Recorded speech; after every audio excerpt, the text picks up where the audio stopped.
जीवित परमेश्वर के जीवित वचन यहोशू की किताब अध्याय 14। जो भाग इज़राइलियों ने कनान देश में पाए उन्हें एलियाजर याजक और नून के पुत्र यहोशू और इज़राइली गोत्रों के पूर्वजों के घरानों के मुख्य पुरुषों ने उनको दिया।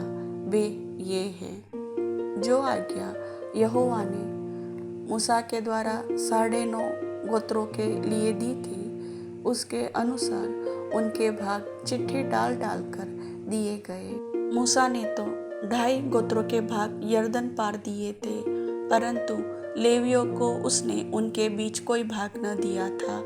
यूसुफ के वंश के तो 2 गोत्र हो गए थे, अर्थात मनश्शे और एप्रैम, और उस देश में लेवियों को कुछ भाग न दिया गया, केवल रहने के नगर और पशु आदि धन रखने को चराइयाँ उनको मिली। जो आज्ञा यहोवा ने मूसा को दी थी उसके अनुसार इज़राइलियों ने किया और उन्होंने देश को बांट लिया।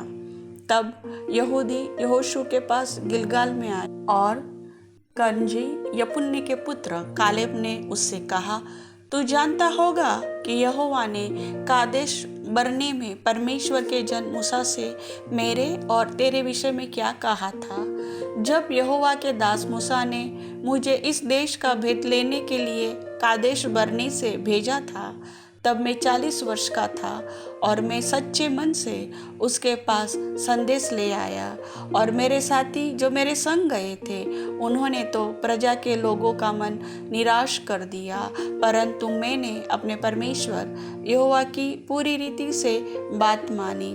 तब उस दिन मूसा ने शपथ खाकर मुझसे कहा, तूने पूरी रीति से मेरे परमेश्वर यहोवा की बातों का अनुकरण किया है, इस कारण निसंदेह जिस भूमि पर तू अपने पांव धर आया है वह सदा के लिए तेरा और तेरे वंश का भाग होगी। और अब देख, जब से यहोवा ने मूसा से यह वचन कहा था तब से 45 वर्ष हो चुके हैं, जिनमें इज़राइली जंगल में घूमते फिरते रहे।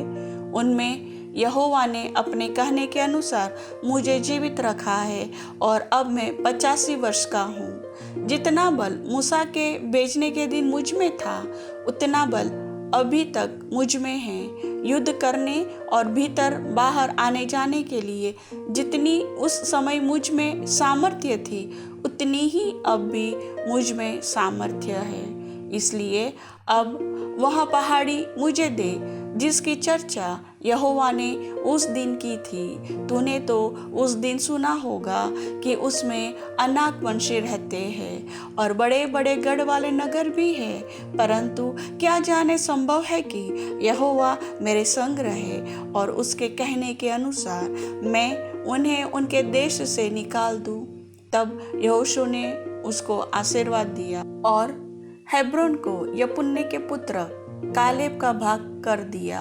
इस कारण हेब्रोन कनजी यपुन्ने के पुत्र कालेब का भाग आज तक बना है, क्योंकि वह इज़राइल के परमेश्वर यहोवा का पूरी रीति से अनुगामी था। पहले हेब्रोन का नाम किरियत अर्बा था। वह अर्बा अनाकियों में सबसे बड़ा पुरुष था और उस देश को लड़ाई से शांति मिली। प्रभु वचन के सुनने वाले सभी भाई बहनों को आशीष दे। आमीन।